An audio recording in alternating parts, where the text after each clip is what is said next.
So yeah, welcome from me too. Good to be here. So I thought I'd concentrate a little bit on why the heck am I doing this, right? So which is a little bit of a different approach. I mean, Ruth gave sort of an overall idea of the field, and Sandy was talking about one of the big problems in the field, building virtual characters. So I thought I'd come with a little bit on the motivation, which goes to your question basically, right? Why do we care? Okay, and so I mean, it's probably I'm thinking about ongoing dialogue on that, a conversation, maybe even in a pub or so. What is it really? What you're doing? What is this thing, right? And that's kind of the best answer I've come up with for sort of the general public, not in our specific academic circles. So think about a computer game that you're very interested in character development and how the story proceeds, and not in winning or losing. That's kind of what I'm working on. And yeah, cool, right? Why? So I'm an artist in some capacity. So I'm looking for new ways to express myself. You know, new technologies were always fascinating for artists as new. You know, when photography came along, for example, artists were like, what can we do with this stuff? Right? When film came along, it was like, how? No, this is a new way to express ourselves. I like challenges as an academic, and it is a challenge, I'd say. Right? We'll be going on with this for like 25 years, at least some of us, you know, the people who started that. But in a sense, more to the point, traditional narrative has certain limitations, and interactive digital narrative, I claim, can overcome that. That probably goes a little further. So, which goes to the question, what is actually wrong with good old narrative? Is there anything wrong with it? Well, I mean, nothing really, but I'd say our perspectives have changed throughout the 20th and into the 21st century. We have this thing called chaos theory, we have postmodern plurality of meanings, and I think we need new narrative forms to really express that and talk about it. Yeah? Okay, some people are already kind of agreeing with that, that's great. But, right? That sounds kind of like very academic. Okay, so I don't know. Okay, here's the start. Let's try this different. So I come from a specific interesting country, right? And I'd say in a certain way I come from the country of the changing narrative. Alright, what does that mean? Well, I'll just give you some hints, right? So at the beginning of the 20th century, this was the German flag. Alright. Not so much later it turned into this flag. When it turned into this flag, I think all aware of that, and it actually turned into this flag for a little bit. Most of you might not be aware of this flag. It's actually the flag of the occupying forces after World War II from 46 to 49. So that was the German flag. When it turned kind of into these two flags, it was even more than one Germany, it was even two. And well, that's where we are now, right? So yes, I come from a country of changing narratives, and that is kind of all around here if you're German, and you're aware of that, and you're aware that there was this narrative and the other narrative, and there's some undercurrent that's still there. So that makes you think there should be a better way, or at least that was one of my motivations to express these different narratives. Well, and here's a personal one. My first big breakup was over a different political narrative. These two things got me thinking. Right? So on a historical political level and on a personal level. So, yes, the chaos theory thing is real too, I'd say. But the other one is probably what got me initially going. And ideology and the certainty that probably once existed is gone too. Sorry, Carl. We live in a postmodern world. And we are aware of alternate paths, and that's chaos theory. we are aware that even the slightest thing, slightest change we make in our lives, we go the other way around, not left, right this morning, and we bump into somebody and that changes our whole life. That is a relatively new thing. Right?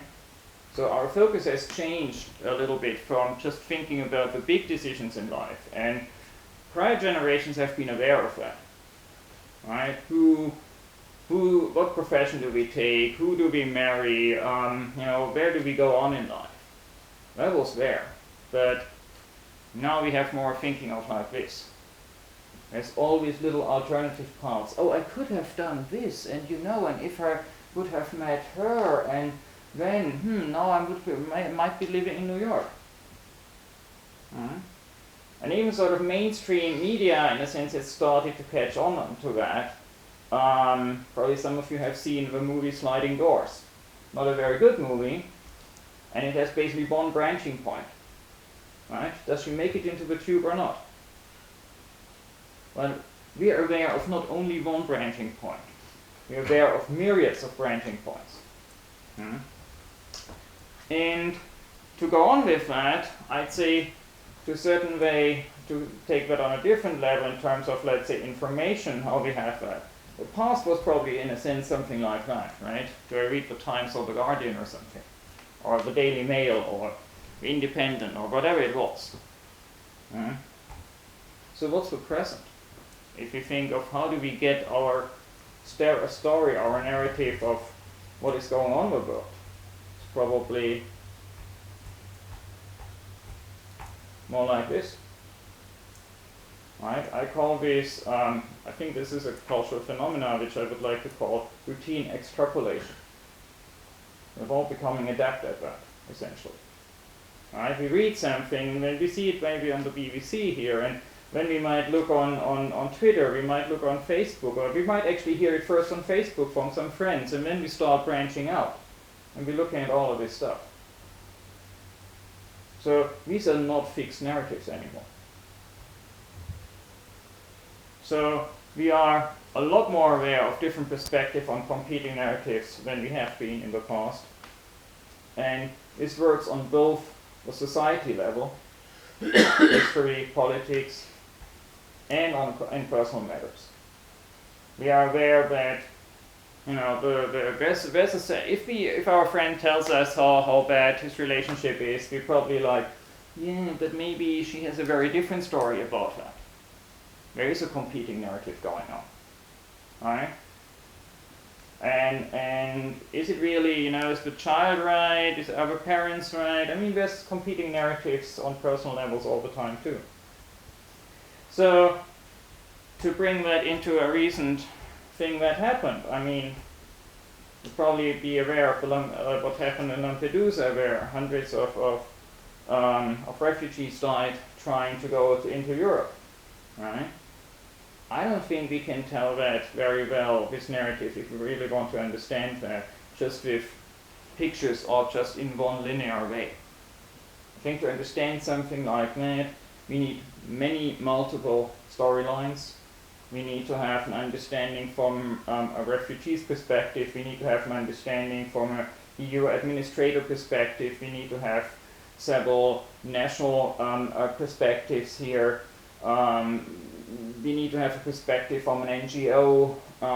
There's all these kind of different things. So that would create, for me, something that would actually help understanding what's going on and probably lead to a better way to deal with something like that, instead of having like one perspective or a newspaper reporter trying to pull in some resources. We need a deeper understanding. And fixed narratives can't express that well. We need things that, to understand things like that, better to understand competing narratives, we need something that gives us the ability to make choices, see consequences from these choices, and also to switch perspectives. So that is why I do interactive narrative. This is my personal artistic motivation to do what I'm doing.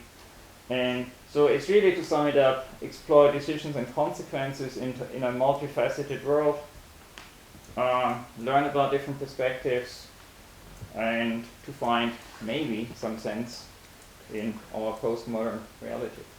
Right? So that's at least my hope. And I mean, some examples from my recent work, and this is actually done with the system that I'm going to show you, that you're going to use.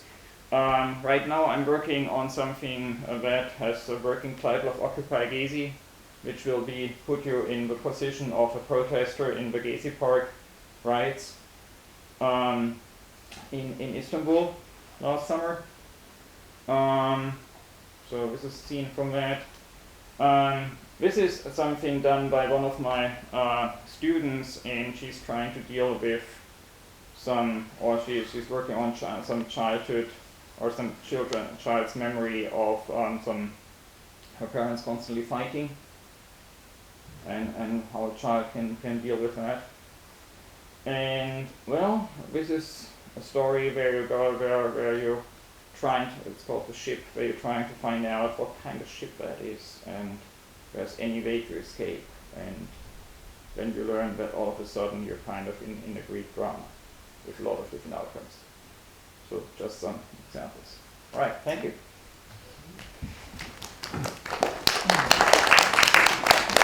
Right. So, any general questions right now? We're going to move upstairs and hit the coffee and biscuits, I think, immediately, to give everyone a nice bit of a sugar buzz for the hard work that lies ahead. So, are there any questions before we do that? How do you see the relationship between this and where we are in the Storytelling Centre, where most of what we do and most of what I attend, I suppose you would see as traditional narratives, and a lot of it dating back from hundreds of years ago. Do you still see an importance for that now, or do you think we should be moving away from that because we should be postmodern and because life is more complex now? You know, I mean, I love traditional narratives. I read books. I don't think that books will go away. For me, it's like this is another thing. And I don't mean books, and I mean live storytelling, because I guess for me that is also interactive, because you've got a human being, and our response as the listeners affects the telling of the story. That's interactive in an original sense, I suppose. Before we have I mean that's certainly an important source of motivation too. Actually, I mean, and on a certain level, we're kind of going back thousands of years. Because, I mean, this was interactive storytelling, yes, absolutely. If you go back a long way, I mean, Aristotle, who thought the first person we know of that tried to think about all of this, thought about showing and telling. And he didn't say you had to do showing or you had to do telling. He said these were two ways of proceeding. Not absolutely identical, different ways of doing it, but both ways of doing narrative. So telling is fundamental, and it isn't going to go away, and it's a style of story which I think has to be nurtured. And we tell ourselves stories. It's kind of fundamental to our inner lives as well. Showing has become more and more possible, more and more different, the more ways we've thought of showing. So a book is showing you look at the book and you read it. A theatre is showing you, a film is showing you. This is another way of showing you. Sure. Of doing something a little bit different. But I don't think it blocks telling. And in some sense, telling is always going to be fundamental, because we tell ourselves the stories of our own life. Our memory's like that. So there's a thing called autobiographical memory. We tell ourselves the stories of our life. We tell other people as well. You know, all those anecdotes about what went wrong on our last holiday and so on. We tell stories, and I think it's really important to nurture that myself. So I don't see these as contradictory at all. I also think that our role is different as well. I think as a computer scientist, my role in this case is to try to look for solutions, and maybe try to look for developing some tools that then other people, experts in storytelling, can actually take on board.